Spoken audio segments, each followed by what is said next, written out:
The monthly family brunch at the Reynolds mansion in Chestnut Hill had always been an unspoken ritual, an elegant performance wrapped in porcelain smiles. The sun poured gently through the tall arched windows, illuminating the glint of silverware on the mahogany dining table. Antique dinnerware, once belonging to their late grandmother, sat perfectly aligned, each piece polished until it reflected light like glass. A faint scent of bergamot tea drifted through the air, mingling with the aroma of freshly baked croissants from the French bakery downtown. Margaret Reynolds, Maggie, to those who still remembered her childhood nickname, sat quietly at the far end of the table, her posture straight, her demeanor calm. She wore a light beige linen dress, simple but graceful, the soft fabric falling neatly against her frame. Around her neck hung her grandmother's Tiffany pearl necklace, the only piece of jewelry she truly cherished. Across from her, Patricia, the eldest, adjusted her Hermes scarf with the kind of slow, deliberate grace that demanded attention. Every move seemed rehearsed, every glance measured. "Oh, Maggie, that plain dress again?" Patricia asked with a faintly mocking smile, the corners of her crimson lips curling just enough to suggest superiority. "You could at least get something proper from Brooks Brothers. You work in finance, don't you?" Margaret smiled softly. "This is perfectly fine, Patty. My job doesn't require flashy clothes." Her tone was even, polite, but inside, she could feel her sister's judgment, the same tone she'd endured for years. In the Reynolds household, subtle insults were a form of affection, and success was always measured in brands and square footage. Their mother, Helen, sat at the head of the table, her pearl earrings gleaming as she lifted her teacup with delicate precision. "Patty had such a wonderful month," she said, turning her gaze proudly toward her eldest. "Outstanding sales numbers again. She's already making over $150,000 a year as a broker. Everyone at the charity gala last week was talking about her." Their father, Robert, chuckled approvingly as he poured himself a glass of imported California wine. He was a man who had once dreamed of executive glory but settled for middle management, and now lived vicariously through his eldest daughter's success. "Yes, that's my girl," he said warmly, though his glance at Margaret lingered a little too long, carrying unspoken comparison. "And that new Cartier watch," Helen exclaimed, pointing toward Patricia's wrist. "It's just stunning. It really shines in the light, doesn't it?" Maggie reached for a croissant, her eyes catching the gleam of the watch as it sparkled across the table. She didn't respond, though a quiet ache stirred in her chest. Patricia thrived on applause, she always had. Her sister beamed. "Oh, this old thing? Just a little treat for myself, you know, after closing that $1 million condo deal." Robert laughed. "You deserve it, Patty." Then came the inevitable mention of social media. "Have you seen Patty's Instagram lately?" Helen said proudly. "Her new Range Rover is just beautiful. That champagne gold color, so elegant. It suits our family's image." "Our family's image," Maggie repeated inwardly. The words stung a little. She'd worked her way up quietly in her investment firm, making careful decisions, building trust with her clients, yet her achievements never seemed to glitter enough for her family's world. "Oh, we should all go to Hawaii," Patricia announced suddenly, her voice bright. "I'll handle everything, flights, hotel, all of it. I know this perfect resort. You'll love the sunset view from the pool." Helen clapped her hands together. "That sounds divine." Robert nodded, already picturing the photos they'd post online. Maggie smiled faintly. "That sounds lovely." Patricia's grin widened. "Leave it to me. I'll surprise everyone." A week later, the Boston Logan Airport buzzed with Saturday morning energy. Sunlight streamed through the massive glass panels, casting gold patterns on the floor as travelers hurried past, dragging sleek luggage behind them. The air was filled with overlapping voices, rolling suitcase wheels, and the faint aroma of espresso from a nearby cafe. A champagne gold Range Rover glided into the luxury vehicle lane, its polished frame gleaming. Patricia stepped out first, flipping her sunglasses onto her head as a porter rushed forward to assist. Behind her came her husband, James, checking his phone as Rimowa aluminum suitcases and Gucci garment bags were stacked neatly onto the trolley. "When it comes to Hawaii," Patricia said confidently, "only the Four Seasons will do. I've already reserved the private cabana by the pool." Helen's eyes sparkled. Of course you have. That's our Patty, always prepared. Robert smiled proudly. You think of everything. Just then, Helen glanced at her watch and frowned. Where's Maggie? She's late again. Her tone carried that subtle disdain, the kind reserved for those who failed to live up to the Reynolds family standard. Moments later, a yellow cab pulled up at the general passenger lane. Maggie stepped out, adjusting her shawl, her grandmother's heirloom. Pale and delicate against the morning breeze, she smiled as she approached. Good morning, everyone. Sorry to keep you waiting. Patricia turned slightly, her expression unreadable. There you are. Let's go check in. As they made their way through the terminal, Maggie noticed the heads turning, the expensive suits, designer handbags, her family's confidence. She had learned to walk beside them quietly, invisible yet observant. At the counter, the family was ushered toward the VIP line. Flight attendants in immaculate uniforms bowed politely. Miss Reynolds and family, one attendant said with a bright smile. We'll handle your luggage here. Patricia handed over their passports, her manicured nails tapping lightly against the counter. Moments later, she turned toward Maggie with a gleam in her eye and held out an envelope. Here's your boarding pass. Maggie accepted it with a polite smile, then unfolded it. Her gaze lingered on the words economy class, seat 45B. A middle seat, last row, no window, no aisle. Patricia, meanwhile, had business class tickets for herself, her husband, and their parents. For a brief second, silence fell. Even the attendant looked confused. Is there a mistake? Maggie asked, her voice calm, her tone courteous. Patricia smirked. Oh, no mistake. I just thought you'd prefer something simpler. You're saving money, aren't you? Her words were loud enough for nearby passengers to hear. Robert chuckled awkwardly. Patty's just teasing. Be grateful she arranged it all. Helen added with a cool smile. You'll get there just the same, dear. It's suitable for your salary, after all. Around them, people glanced up from their phones. Some whispered, others stared. The contrast between the elegant, designer-clad family and the modestly dressed younger sister was stark, painfully so. But Maggie's expression didn't change. She simply nodded, her poise unshaken. Years in finance had taught her patience and grace under pressure. Her calmness, however, only seemed to deepen her sister's irritation. Pre-boarding will begin shortly, the announcement echoed overhead. Then, just as Patricia turned toward the gate, a senior flight attendant with a golden badge approached Maggie. Her expression was serious yet respectful. Miss Reynolds, she said gently, I apologize for the interruption, but may I have a word with you? Patricia froze mid-step, confusion flashing briefly in her eyes. Is there a problem? She asked sharply. With my sister's reservation? The attendant smiled politely and began typing rapidly into her terminal. She glanced up at Maggie, then back to the screen. After a few quiet seconds, she murmured something under her breath and straightened. The family watched in tense silence. The air between them shifted, faintly, but unmistakably, as though something unexpected was about to unfold.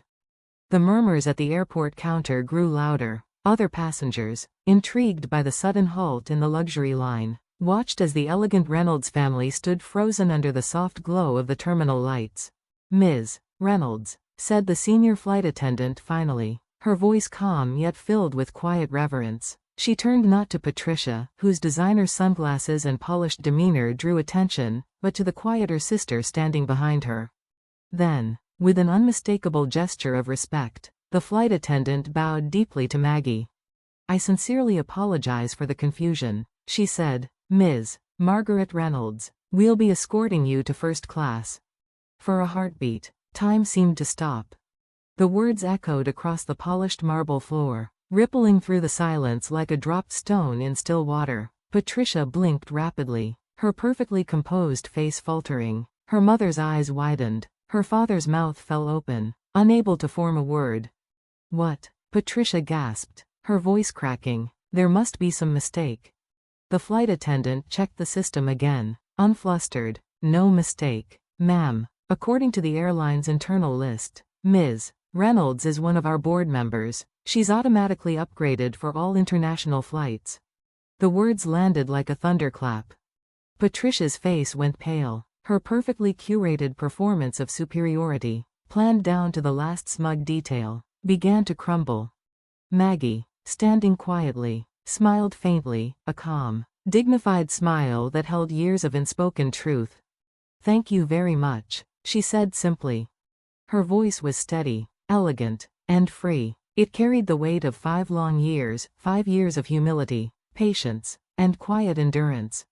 A few business travelers nearby exchanged glances of recognition. They nodded respectfully as Maggie passed, some whispering her name with admiration.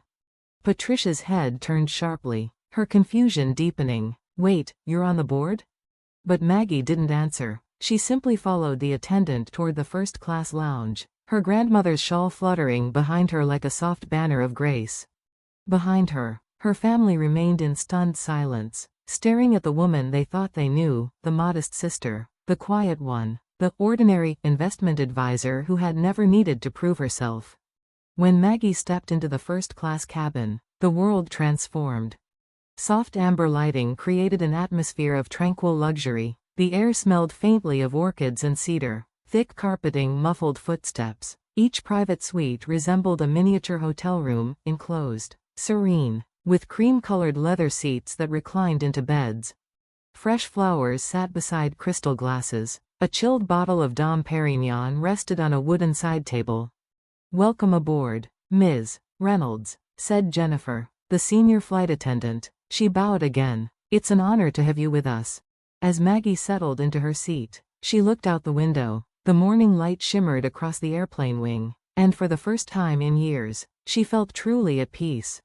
Moments later, Patricia and the others boarded. They walked down the aisle in business class, passing Maggie's suite with eyes wide, their faces masks of disbelief. Patricia glanced briefly through the partition, but her sister didn't look back. She was sipping champagne calmly, reviewing documents on her tablet, a picture of quiet authority. The flight attendant handed Maggie the in-flight menu, a thick, leather-bound booklet embossed with gold lettering. The options were exquisite: lobster thermidor, truffle risotto, foie gras terrine. The wine list featured rare Bordeaux vintages. "I'll take the 2009 Chateau Margaux, please," Maggie said softly. As the plane ascended into the brilliant blue sky, Maggie reclined her seat and opened her laptop. Messages from airline CEOs, venture partners, and international investors filled her inbox. Each subject line began with "urgent." She typed methodically, reviewing balance sheets, approving merger terms, making decisions that would ripple across continents. The calm woman once belittled for her plain dress now held financial power that shaped industries. Beyond the curtain, her family couldn't sleep. Patricia's pride burned into confusion. Her parents whispered in low tones, trying to make sense of what they'd just witnessed. The social hierarchy they'd always believed in had been inverted in a single moment, and Maggie had done it without ever raising her voice. The next morning, in Honolulu, sunlight poured through the tall windows of the VIP lounge. The air was filled with the gentle scent of plumeria and ocean salt. Tropical palms framed the view of the Emerald Sea, and the hum of distant waves filled the quiet space. At a private booth overlooking the runway, ground staff Mary approached politely. "Ms. Reynolds, shall we call your family in now?" Maggie nodded. "Yes, please." Moments later, Patricia and the others entered, hesitant, almost reverent. Even business class felt small compared to this place of calm luxury. "Let's sit," Maggie said gently. As soon as they did, staff appeared with trays of fresh fruit and champagne. "Maggie," Patricia began, her voice trembling, "what is all this?" Maggie inhaled deeply. For years, she'd hidden behind modesty, not because she needed to, but because she wanted to see her family for who they truly were. Now, at last, she could speak freely. "I'll tell you everything," she said. Her eyes softened. "Do you remember during the pandemic, in 2020? The airline industry was collapsing. I was asked to consult on the restructuring plans for 3 major carriers." Her parents exchanged puzzled glances.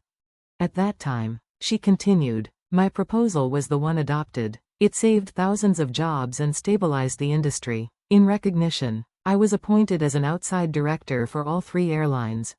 Silence. Patricia's fork slipped from her hand, clinking against the plate. Her mother's lips parted in disbelief. Her father leaned back, eyes wide. You're a board member? Patricia whispered. Maggie nodded quietly. For the past 5 years.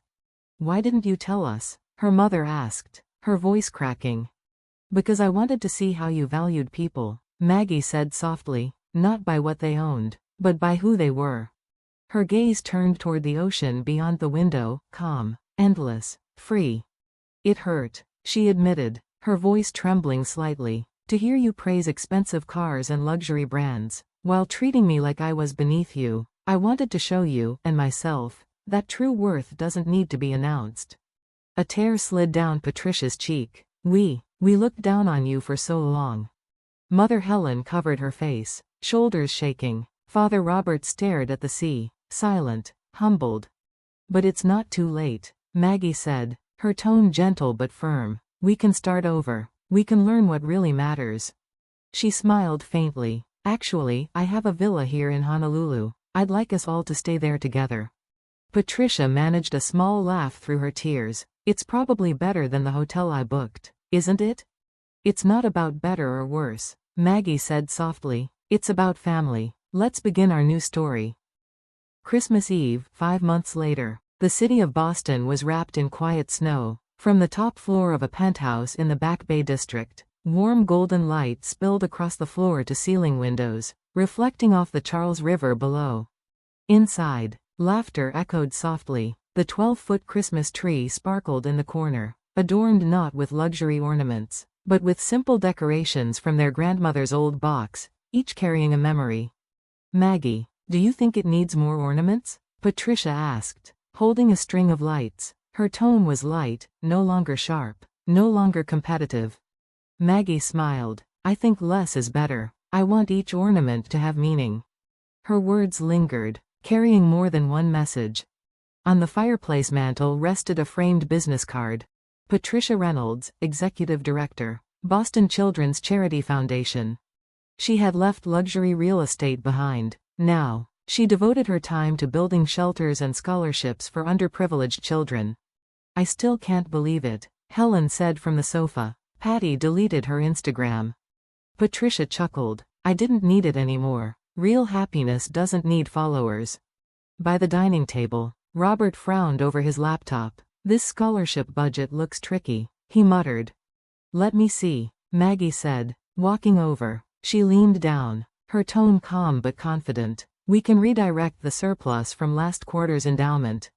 Robert nodded appreciatively. You always have the answer. Everyone, dinner is ready. Martha, their housekeeper, called cheerfully. The dining table glowed under soft candlelight. The dishes weren't extravagant, roasted vegetables, homemade bread, and slow-cooked lamb, but they were filled with warmth. Patricia raised her glass, her eyes glistening. When I think about last Christmas, I'm embarrassed. All I cared about was how others saw me. Helen smiled. And now look at us. Thanks to Maggie, we understand what truly matters. Maggie stood by the fireplace, watching the flames flicker. Actually, she said gently, I have an announcement. Starting next year, I'm expanding the scholarship program I've been funding. I'd like to partner with Patty's foundation to create new educational opportunities. Patricia's eyes brightened. That's wonderful. I'll dedicate our next gala to it. I'd like my foundation to join as well. Robert added, if we combine efforts, we can help even more children. Maggie's eyes shimmered with emotion. For the first time, her family wasn't competing, they were collaborating. Helen lifted her glass. To family, and to Maggie, who taught us true value.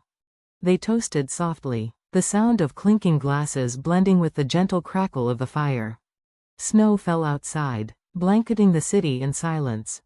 Later, as the others laughed and reminisced, Maggie stood by the window, gazing out at the winter stars. Patricia approached quietly and wrapped an arm around her shoulders.